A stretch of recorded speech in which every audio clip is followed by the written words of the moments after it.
Hey, what's up guys? Today I'll show you a comedy drama film, An American Pickle. Spoiler ahead, watch out and take care. The smelly mustache Herschel is a ditch digger who lives a hard life in a shtetl, small Jewish community in Eastern Europe. One day, he meets a girl Sarah and falls in love with her at first sight. So he works hard every day and finally uses the money he saves to buy a salted fish for Sarah. Sarah is moved by him and his smelly fish, so the two begin to date each other. They soon find that they were perfectly made for each other, so they decide to get married after a very short time. However, on the day of their wedding ceremony, Russian Cossacks rampage through the town, so they are forced to leave the town and emigrate to the US to make a living. Sometime later, Smelly Mustache finds a job catching rats at a pickle factory. He works very hard and finally saves up enough money to purchase a family plot to achieve Sarah's dream, in case they die young someday. Soon, Sarah gets pregnant, and they are looking forward to the arrival of the family's new member. However, one never knows what will happen next. One day, when Smelly Mustache is catching rats on the beam, he accidentally falls down into a vat of pickles. The busy workers directly put the lid on the vat, without getting him out. And worse still, the factory is permanently closed for health reasons, leaving Smelly Mustache brined for 100 years. 100 years later, in 2019, the pickle factory has become a deserted building. One day, two children flying a drone stray into the factory. The drone coincidentally knocks the lid off, and Smelly Mustache wakes up in the vat. Much to everyone's surprise, having been brined for 100 years, Smelly Mustache looks exactly the same as he was 100 years ago. Moreover, his body is also performing normally. Thanks to the scientists' explanations, the public gradually takes the abnormal incident for granted. However, Smelly Mustache himself finds it difficult to accept the truth. His wife passed away a long time ago, and he doesn't even have a chance to say goodbye to his dead son. He gets very emotional, and punches the doctor in the face. Luckily, with the public's efforts, they help find his great-grandson, Sparse Beard, which makes him very happy. After their meeting, Sparse Beard takes his great-grandpa home, who however, is of the same age as his great-grandson. They look exactly the same, though with different personalities and outfits. Sparse Beard is a freelance app developer, and lives alone in an apartment in Brooklyn. When Sparse Beard asks his great-grandpa if he would like some seltzer made from the seltzer machine, Smelly Mustache becomes very excited, thinking it is so amazing. 100 years ago, the 5-cent seltzer was a luxury for Smelly Mustache, as he had to save every single coin to buy the grapes. It's the first time in his life for Smelly Mustache to try the amazing liquid that he has always wanted to. Later, Sparse Beard takes Smelly Mustache for a tour of the modern city. Smelly Mustache seems to enjoy the colorful life much, as well as the food in Brooklyn. After getting back home, Smelly Mustache asks about what Sparse Beard is doing for a living. Sparse Beard tells him that he is an app developer, and introduces his newly developed app BookBop, that he has been working on for 5 years. However, Smelly Mustache is quite confused about what Sparse Beard is talking about, as he has never seen any electronic devices before, let alone the apps. Seeing Smelly Mustache miss his family so much, Sparse Beard takes out a family album, which collects all the photos of the Greenbaum family. Smelly Mustache then learns that his son became a foreman of a brick factory, and that his grandson grew up to be an accountant.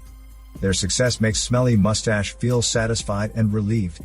Then after Sparse Beard tells Smelly Mustache that his parents died during a car crash, Smelly Mustache insists that Sparse Beard should take him to the family plot, to pay them a visit.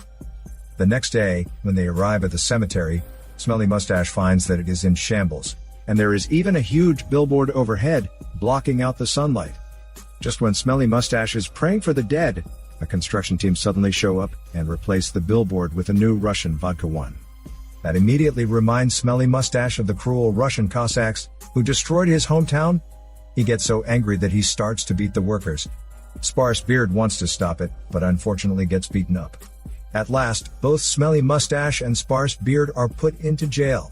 As a result, Sparse Beard has to spend a large amount of money to bail them both out.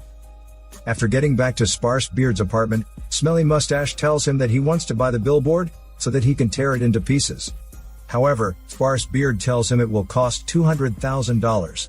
And he doesn't have that much money left after paying the bail. Smelly Mustache then starts to satirize Sparse Beard for having no courage to sell his app. Under his provocation, Sparse Beard screws up his courage to show his app to an investor. However, the investor tells Sparse Beard that his new criminal record of assault makes him unable to get any investment, as the whole app is about ethics. Sparse Beard gets back home, very upset. Instead of showing any guilt, Smelly Mustache tells him that his app is a stupid idea. He then asks Sparse Beard to start a pickle business with him, and claims that Sparse Beard's parents will be proud of him for doing that. Sparse Beard gets really mad at Smelly Mustache for showing no respect for his hard work. So he rejects Smelly Mustache's smelly shit without a second thought. Hearing that, Smelly Mustache makes a vow that he will succeed in her pickle business and will soon buy and take down that billboard. However, Smelly Mustache soon finds him not able to afford any ingredients for making pickles. Later, when he is wandering on the street, he suddenly sees the supermarket's leftover vegetables, so he begins to collect the tools and ingredients for making pickles from different places, and then by using rainwater, he successfully makes his first batch of pickles. Smelly Mustache begins to sell the pickles on the street, which soon attracts two young men's attention. They show great interest in his natural way of making pickles. After buying some, they also shoot a video about his pickles and post it on the internet. Soon, Smelly Mustache's pickles become popular among vegetarians and environmentalists, and Smelly Mustache himself becomes well known. While at the same time, Sparse Beard is in quite low spirits at home, so he decides to go out for a walk. He finds that everyone around him is talking about his great-grandfather and his pickles. Then, he hears the insulting remarks Smelly Mustache makes towards him in the interview video, which infuriates Sparse Beard much. Therefore, Sparse Beard reports his great-grandpa's illegal pickle business to the health inspector. Soon, Smelly Mustache's pickle business is forced to shut down, and all his pickles are taken away. Worse still, he is fined $12,000, which leaves him no money again. Smelly Mustache sits on the roadside, very upset. Then the two young influencers find him and provide him a new idea. They suggest that he can hire some unpaid interns to make and sell the pickles. Also, they have to make sure the whole producing process meets the sanitary requirements. Smelly Mustache takes their suggestion and soon hires a bunch of college students to work for him for free.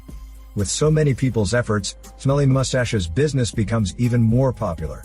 At last, he not only pays the fine, but also buys the billboard and takes it down. The next day, Smelly Mustache comes back to his great-grandson triumphantly, with the peeled-off billboard. He is quite self-satisfied with his success, and thus shows obvious contempt towards his great-grandson. Altogether with his biting remarks, Sparse Beard gets so mad at Smelly Mustache that an idea crosses his mind. He encourages Smelly Mustache to register a Twitter account. It turns out that he knows that Smelly Mustache is a conservative and outspoken person, so he believes Smelly Mustache will definitely become the target of those keyboard warriors. After signing up, Smelly Mustache at once asks one of the interns to post some discrimination remarks towards different groups. As anticipated, his tweets draw protests and boycotts. Smelly Mustache, however, insists that he has said nothing wrong and sticks to his previous remarks. But later, to everyone's surprise, there begins to grow a bunch of his supporters, viewing him as a defender of free speech. Smelly Mustache's name becomes household, and a TV program even gives him a personal interview. During the interview, Smelly Mustache is invited to have a public debate with a feminist. His sarcastic remarks ironically win the audience's applause and support, and he is even encouraged by them to run for president. However, just then, the great-grandson Sparse Beard, disguised as one of the audience, questions his thoughts about Christianity. As Smelly Mustache never admits the existence of Jesus, his rants about Christianity immediately piss off all the Christians, and the government even declares to deport his ass out of the USA. Smelly Mustache has nowhere to go, so he comes back to Sparse Beard's apartment, hoping his great-grandson can help him to get to the Canadian border. Though reluctantly, Sparse Beard agrees to drive Smelly Mustache to the border. He then accompanies Smelly Mustache to cross the border and walk to Canada. On their way, Sparse Beard starts to feel the love and care from Smelly Mustache. Therefore, he decides to admit to Smelly Mustache all the bad things he has done. Knowing the truth, Smelly Mustache gets so angry that he knocks Sparse Beard out. Just then, two patrolmen see Smelly Mustache and come to catch him. In order to get rid of them, Smelly Mustache finds a shaver from Sparse Beard's backpack. He then shaves his Smelly Mustache to a Sparse Beard and puts on Sparse Beard's clothes to pose as him. Looking very much alike, Smelly Mustache eventually gets rid of the patrolman, while Sparse Beard is soon mistaken as Smelly Mustache and gets arrested. Later, Smelly Mustache returns to his great-grandson's apartment. When he is thumbing through the family album, he finds that the app's name Boop Bop is actually the nickname of Sparse Beard's parents. By now, Smelly Mustache realizes that family has always been in Sparse Beard's heart. Meanwhile, Sparse Beard is deported to the small town where Smelly Mustache used to live. He has nowhere to go but wanders into a nearby church. There, he encounters an old man who can speak some simple English. The old man invites him to join a local synagogue. Sparse Beard is greatly touched by it, and finally speaks out his love and miss for his parents. To his great surprise, Sparse Beard finds Smelly Mustache also comes to the synagogue. It turns out that after seeing Sparse Beard's drawing, Smelly Mustache realizes that he has misunderstood his great-grandson. So he apologizes to the great-grandson, and gives high praise to his app. The two eventually reconcile. They then return to the cemetery in Brooklyn, and pay their family another visit. After that, Sparse Beard decides to make use of his skills on the internet, to help his great-grandfather sell his pickles to the whole world. This is Daniel CC Movie Channel. Peace out.